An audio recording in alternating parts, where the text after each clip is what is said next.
When I was practicing law in UK, the issue of Mungiki became very apparent, which informed us to find out what we were going to do with that brutal regime of President Moi, when he wanted to castrate all young Kikuyu males of the ages of 13 and 19. When he circled them and killed many of them, and many of them were thrown in Karura Forest, many of them were thrown in Gong Forest. In addition to that, and you'll allow me to speak because I have a very strong history with the Mungiki issue as somebody who led the UN to come into this country. At the same time, Moi was vilifying the young Kikuyu male. He also vilified the Kikuyu women, female, young kids. So I called Koigi Wamwere, who is still alive and who can verify this story.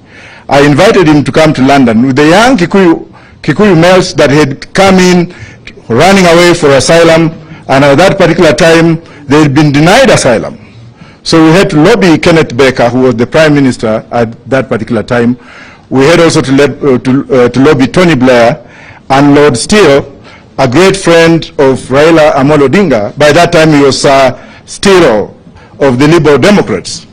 We went ahead and also included the Scottish National Party and also other political parties to look into the issue of thematic assassinations and killings of the Kikuyu male, of the Kikuyu young male, and depopulating their women. And this history that we are writing down. As a result of that, we lobbied the United Nations Human Rights Commission, of which they sent our special rapporteur, Professor Philip Sons, who came on a fact-finding mission in this country. And then he found out, what he found out was very appalling.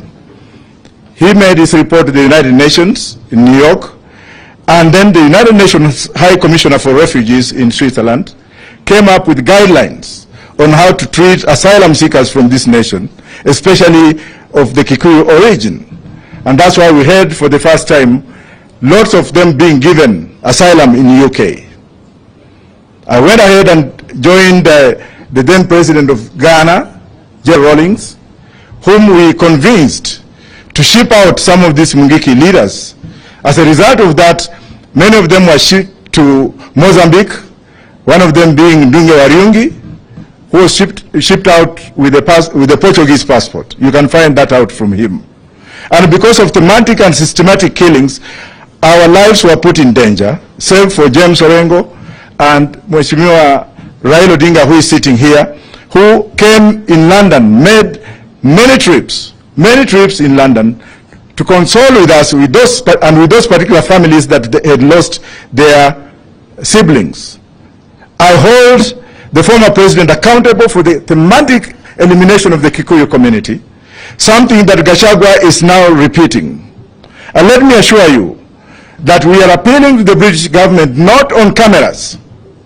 I am appealing to the British government not on cameras, but we know what you are going to do. To ban those who are involved from stepping foot in Britain and EU, to ban those who are spearheading these systematic killings of young Kikuyu men and women from setting foot in Britain, in USA. And I can assure you that when I say it, I mean it. And I know what I'm talking about. And with Baba being here, and the other lawyers being here, and other leaders being here, I can assure you for free that we, having been outside the country, knowing the history of what the Kikuyus did for this country, of what the Kikuyus have done in the entire world, of what the Kikuyus have done to open up the economic development of this country, of how much money is brought in this country through Kenyans in the diaspora, many of them who originated from Mungiki, many of them who remained outside, many of them who suffered, and thank God they have settled in UK, they have settled in the United States, and they are bringing money in the country to improve the economy of this country. Yet some MFs are now taking advantage of political ramifications to kill them. Gachagua is just a small man. You may have the barrel of the gun. You may have all the powers. You may have all the police. But when the day of reckoning comes, you'll be alone. We have seen other leaders who are here before, who are used to doing that. Biot being one of them. Where is Biot today? Dead and buried 6 feet under the grave.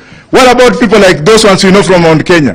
When you take power and power corrupts you and you start eliminating people, You start eliminating people. You start cleansing people. You start ethnicization of one community. How do you think Kenyans are feeling about it? How do you think people in Uganda are feeling about it? How do you think the world is looking you at? Kenya was very peaceful until recently when madness came in after stealing the elections.